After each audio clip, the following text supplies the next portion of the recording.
you can handle the nose tackle up front, and then maybe a guard can slide up to the second level and block a linebacker, that's when you have success running the football.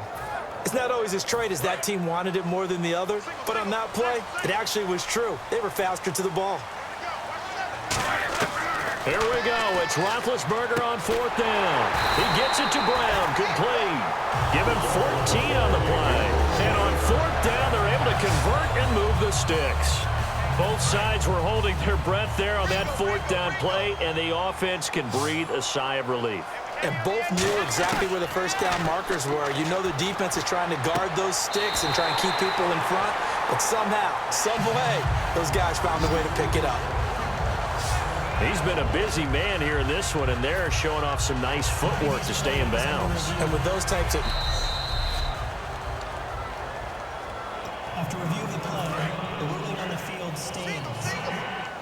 Well, he challenged the play. It did not pay off.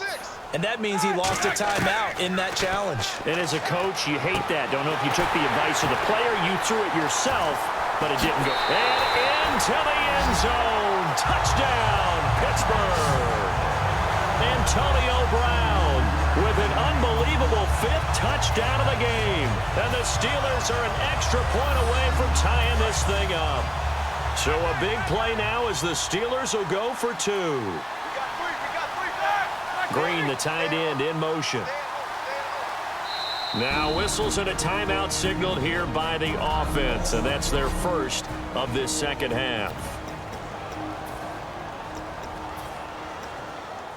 All right, now a big two-conversion attempt still to come.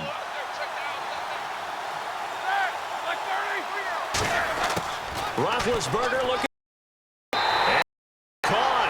And they've got the lead here in the fourth. They didn't want the tie. They roll the dice and they take the lead. That felt like a tone setter, didn't it? Forget tying the ball game and feeling like we're just hanging with you. We're going to go ahead and push it to a one-point lead, and that just changes the complexion of the whole game.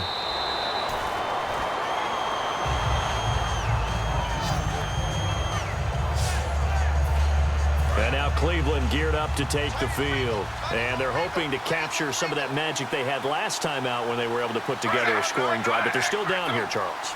Not the major concern, though, because of what you talked about. They scored the last time out. They feel good about themselves. They feel like their game plan is now in effect. They know how to attack and what plays they want to put together. But they've got to keep it moving in the right direction because, as you did note, they are down on the scoreboard. The offense certainly looking to score some points, but they also need ball security here late as we get down to the final moments of this one. Again on 2nd and 10, it's Griffin surveying the field. And it's incomplete. The intended target. And it'll be 3rd and 10. And leading here late, so a chance for the defense to really close out this game if they can halt the offense. And now we've got flag. Looked like one of the Browns might have moved. Let's see, the defense might bring some added pressure as the offense is dealing with a... They come up in an empty set. 4 wide receivers, 1 tight end. Out 5 wide, 3 of them to the right side. And long, it's Griffin. And a hook up over the middle to Pryor. It's a gain of 7. And 4th down. Here's Andy Lee now.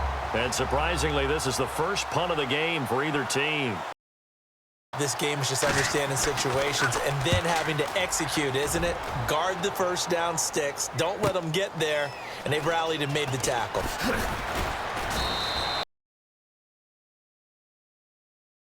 Give him 15, and we have reached the 2-minute warning. And Pittsburgh getting set to take the field. And that last drive, a long drive, but not just that. They had a great air attack going. Do they stick with that? Would, because if they were confident enough to do it on the last drive, backed up in their own territory, why would you change anything? They've got to be confident about what they're presenting and continue to do so. Yeah, because the secondary, they... And that was amazing because that drive went and went, no adjustments and no big plays by the defense to knock the ball away. From left side, it's complete. And he'll be taken down, but not before he gets this football out shy of the 30 to the 29.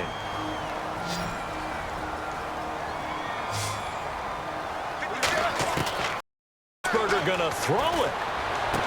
And he's got his favorite target yet again. It's complete. 15 yards through the air and a first down. Charles, you think Big Ben is happy to have Antonio Brown on the other side of his passes? You know he is, but he also expects it.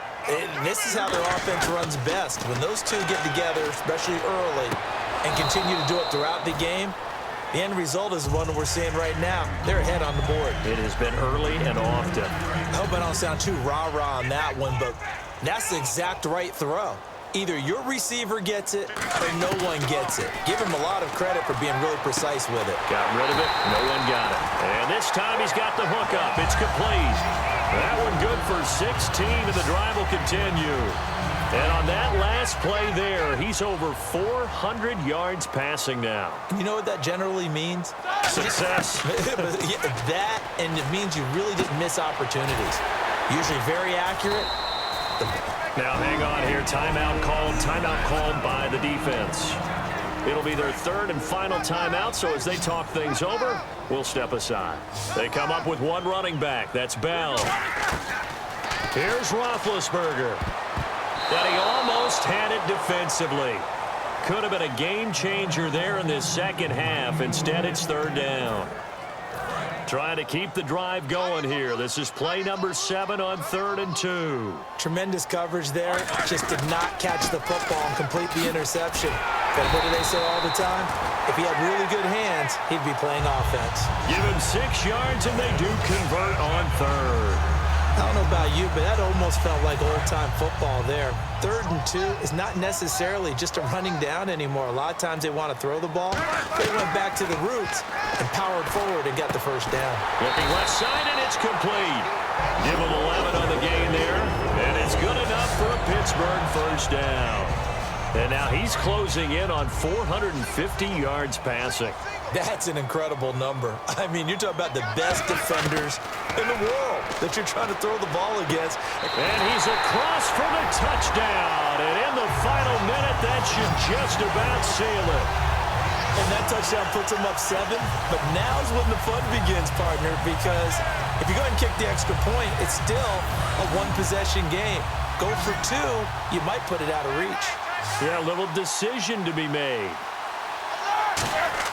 They'll try and throw for it. That's caught at the 1. And no, it falls incomplete.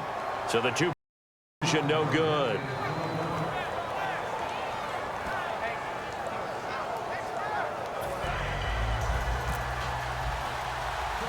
Boswell now to kick it away after the touchdown.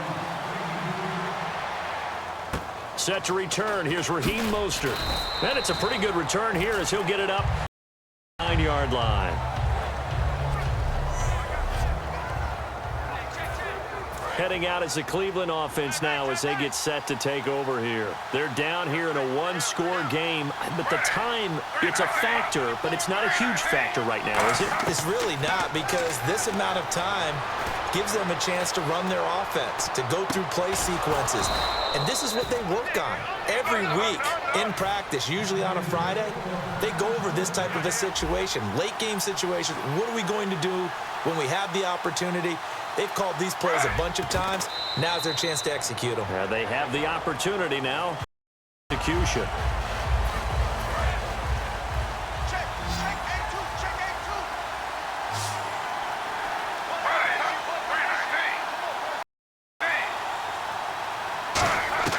He's back to throw. Caught left side. It's Barnage. Gary Barnage. The ball comes out, and a big turnover there as his guys will get the football back. And they were hoping to get down there, get the score, and get this thing into overtime. How deflating. Absolutely. I mean, let's face it, heartbreaking. They had an opportunity, had a chance, and probably were feeling pretty good about what was going on, and that was taken away from them by their own mistake. Yeah, the opportunity squashed.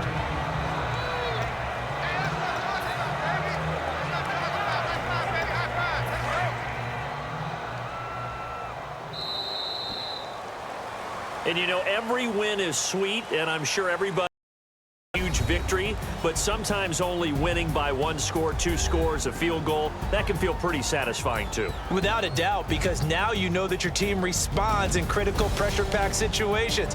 As a coach, as an organization, that makes you feel awfully good.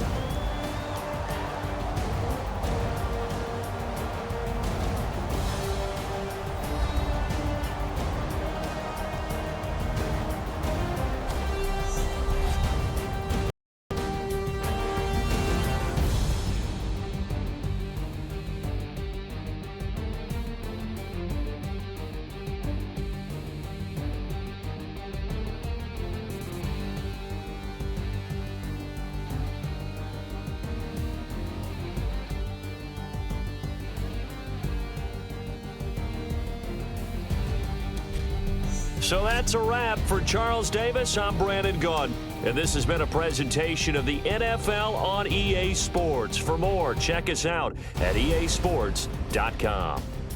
The Steelers are winners as we say so long from Heinz Field.